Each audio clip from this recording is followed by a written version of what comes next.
Thank you for allowing us to show you a little bit of what Kuksul Wan is and a little bit of Korean culture.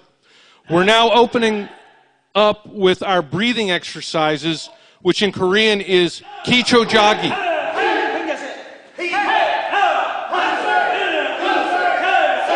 Now we're about to show you one of the forms of Kuksul Wan. This is called, loosely translated, it's Gummahyung, or the sword dance form. It's designed to mimic the movements of two short swords. The short swords actually come to us from our martial arts tradition of the Royal Court of Korea. And it allows us to practice the use of two short swords without actually having them or using them.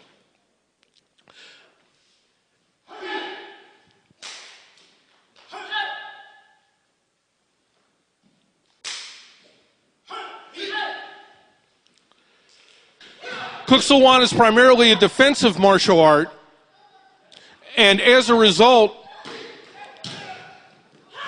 when an attacker attacks us, we use joint locks as a way to hold our attacker at bay, or more precisely, to put them on the ground so that we can run away.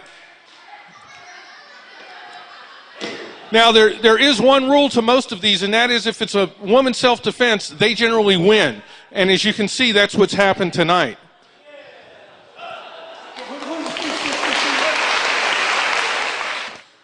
Okay, we've shown you a little bit of what we do, but you're really not here to see us. You're here to see Master Byung-in Lee, 9th degree black belt in the traditional Korean martial art of Kuksul Wan. Master Lee has been practicing for some 37 odd years now. He has taught martial arts throughout the world and is world-renowned as one of the major martial artists in the world today. What you're seeing now is a master's form that he has been practicing for a number of years. The English translation is crane on a cloud. In Kuksul Wan, the idea is not to mimic exactly the movements of animals, but to mimic the purpose of the movement of the animal and change it to a human form. So you're seeing the movements of the crane, the snake, or the tiger in this form.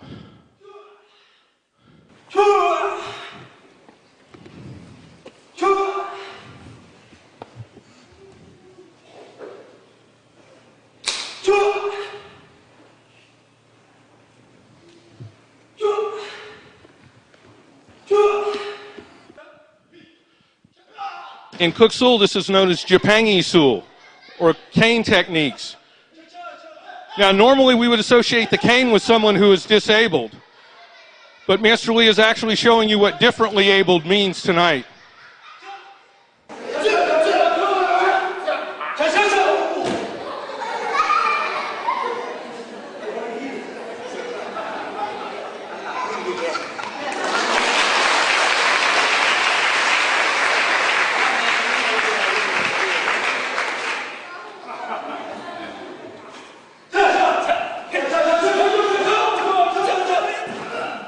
Oh no, that just hurts.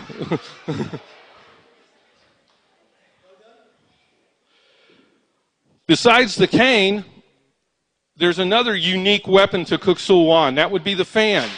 The idea of the fan, though, is very interesting. First, we use it to strike pressure points.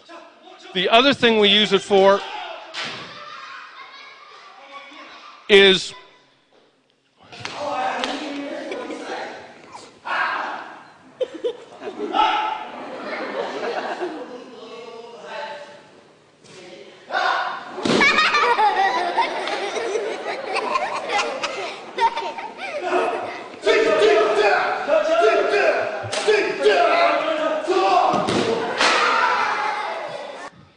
the other use of the fan is to disguise what he's going to do, or to confuse the opponent.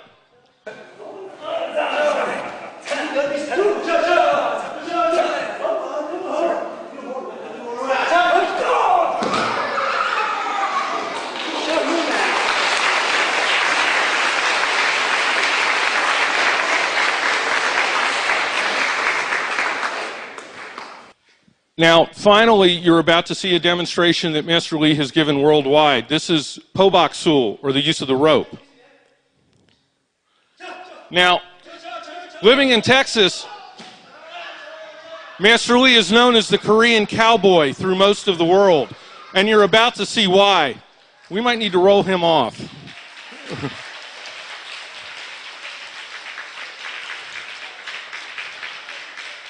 Watch very carefully this next series because it should remind you of something that you see in the rodeo.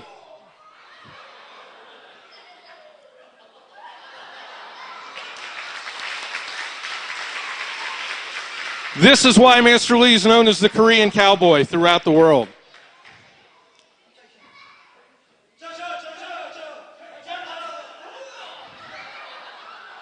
And that one's just wrong.